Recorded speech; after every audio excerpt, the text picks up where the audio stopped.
अस्सलाम वालेकुम students. Professor Aamir Afzal history of English literature के इस सफ़र में आपको साथ लिए हुए विक्टोरियन एज तक हम पहुँचे हैं और विक्टोरियन एज में हम लोग आज जो डिस्कस करने जा रहे हैं वो है पोइट्री। और पोइट्री जो है ये है उन पोइट्स के बारे में जो कि लेटर विक्टोरियन पीरियड से ताल्लुक़ रखते हैं। दूसरे लफ्ज़ों में इस पीरियड को हम प्री रैफेलेट एज भी कहते हैं। ये एज इसको इसलिए भी कहा जाता है कि this age is called age the new romantic revival. पहली रोमांटिक रिवाइवल उस वक्त हुई when the lyrical ballads was published in 1798। ये जो पीरियड है लेटर विक्टोरियन पीरियड, इसमें जो ये पोइट्री है it is highly influenced by the thirst and आप कह लें कि एक क्वेस्ट फॉर आर्ट जो हमें नज़र आता है रस्किन में। तो रस्किन का जो आर्ट है उससे इन्फ्लुएंस बहुत सारे लोग ऐसे थे उस दौर में जिन्होंने उस आर्ट से और आर्किटेक्चर की जो एक आप कह लें स्पिरिट है उससे इम्प्रेस होके तो बहुत सारा जो है वो लिटरेचर लिखा गया इस पीरियड में। और जो इस दौर के पोइट्स थे they were interested in beauty of diction. Beauty इनके माइंड में थी सबसे इम्पॉर्टेंट चीज़। जैसा कि हम देख सकते हैं कि रोमांटिक जितने भी थे उनके यहाँ नेचर, ब्यूटी, इमेजिनेशन बड़ी आप कह लें कि प्रोमिनेंट प्लेसेस रखती थी।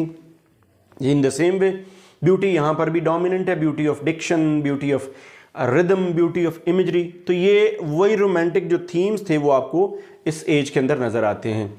इस एज की ख़ास बात एक और ये है कि बजाय ये कि ये विक्टोरियन पर्सपेक्टिव लेते, अर्बन लाइफ को डिस्कस करते, इन लोगों ने ज़्यादातर the poets of this age they use the middle age legends, middle age legends को डिस्कस किया, चूज़ किया अपनी राइटिंग्स के लिए। इसके अलावा इन्होंने रेनेसेंस एज को इन्होंने चूज़ किया, इन्होंने स्पेंसर की और उसके बाद जो आपके सामने आते हैं रोमांटिक जो पोइट्स हैं मसलन शैली कीट्स, उनके इन्फ्लुएंस को भी इन्होंने बहुत ज़्यादा अपनी पोइट्री के अंदर यूज़ किया।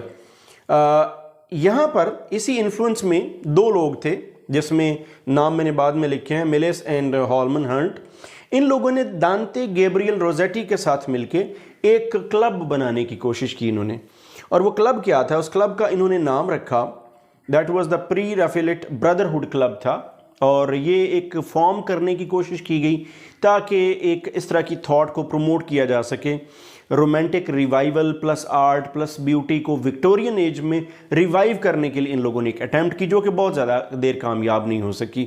लेकिन आपको उस दौर के जो पोइट्स हैं उनकी पोइट्री पढ़ने से ताल्लुक़ रखती है। जैसे D.G. रोजेटी है, he was fond of drawing और ये उसका उन्हीं जो अपने दोस्त थे मिलेस एंड हॉलमन हंट उनके साथ इनका ताल्लुक़ था।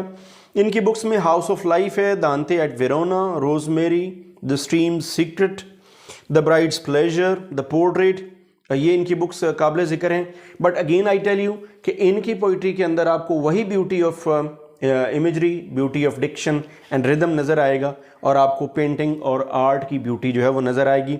He has got rhythm, music और इन्होंने हिस्टोरिकल लिरिक्स भी लिखी। इनकी राइटिंग्स के अंदर आपको रिदम नज़र आएगा और एक म्यूज़िकलिटी नज़र आएगी। जैसे कि मैंने बताया कि एक ख़ास इन्फ्लुएंस है इनके अंदर म्यूज़िक का, आर्ट का, तो वो इनकी पोइट्री के अंदर डोमिनेंट नज़र आएगा। इन्हीं की इसी दौर की अगर नेक्स्ट पोइटस की बात करें, who was the sister of mister D.G. Rossetti, Christina Rossetti, she was a sister. She had a peculiar kind of sense of humor. She used to write sonnets, Goblin Market and other poems. इनकी बड़ी मशहूर एक collection है, The Princess Progress and The Face of the Deep. Unlike Mrs browning और उस दौर की जो और फीमेल राइटर्स थी, इनकी लैंग्वेज और इनकी इमेजरी बजाय ये कि उस वक्त की साइकोलॉजिकल एनालिसिस पे बेस्ड होती या अर्बन थीम्स होते, इन्होंने ज़्यादातर लव लिरिक्स लिखी और एक अच्छे कॉमेडी स्टाइल में सेंस ऑफ ह्यूमर के साथ लिखा। Next writer is William Morris, इसी एज के next writer, next poet. Basically he was a designer. जैसे मैंने बताया आर्ट का बहुत ज़्यादा इन्फ्लुएंस सब पे ऊपर है। He was a designer, he was a decorator, the defence of Guenevere and other poems इनकी एक कलेक्शन है।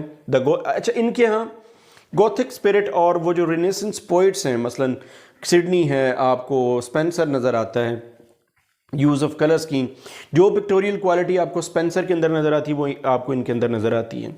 विलियम मॉरिस हो गए। एल्जर्नन चार्ल्स स्विनबर्न नेक्स्ट पोइट हैं। Basically unlike all the other writers of his age, बाकी सब के सब आर्ट लवर्स थे, पेंटर्स थे, ये म्यूजिशियन थे। सो दैट्स वाई हमें इनके जो राइटिंग्स हैं उनके अंदर रोमांटिक थीम्स नज़र आते हैं, म्यूजिकलिटी नज़र आती है। He was highly inspired by French and English Romantics. French Romantics से भी ये हाईली इम्प्रेस थे और इंग्लिश रोमांटिक्स से भी। शैली बायरन के जो स्टाइल है वो आपको इनके अंदर नज़र आता है।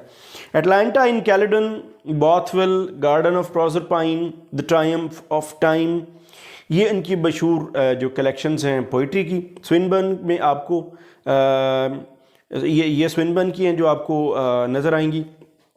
अच्छा, स्विनबर्न के अंदर आपको हम ये भी कह सकते हैं कि he was the true representative of this age, pre Raphaelite poetry के, क्योंकि इनके अंदर वही सारी की सारी रिवाइवल ऑफ रोमांटिक थीम्स और रोमांटिक लैंग्वेज और रोमांटिक स्टाइल आपको नज़र आता है। ये एक ऐसी एज है जिसमें आपको कोई बहुत बड़ा आपको पोइट्री का पीस नज़र तो नहीं आएगा, लेकिन बहरहाल ये इनका एक ये कंट्रीब्यूशन ज़रूर है कि दो चीज़ें इन्होंने विक्टोरियन एज में रिवाइव की। One was art and second one was the romantic themes और the romantic spirit. So with these comments, I end this lecture, Poets of the Later Victorian Period. With the next age and with the next poets or other writers, I'll come back in next videos. Thanks for watching.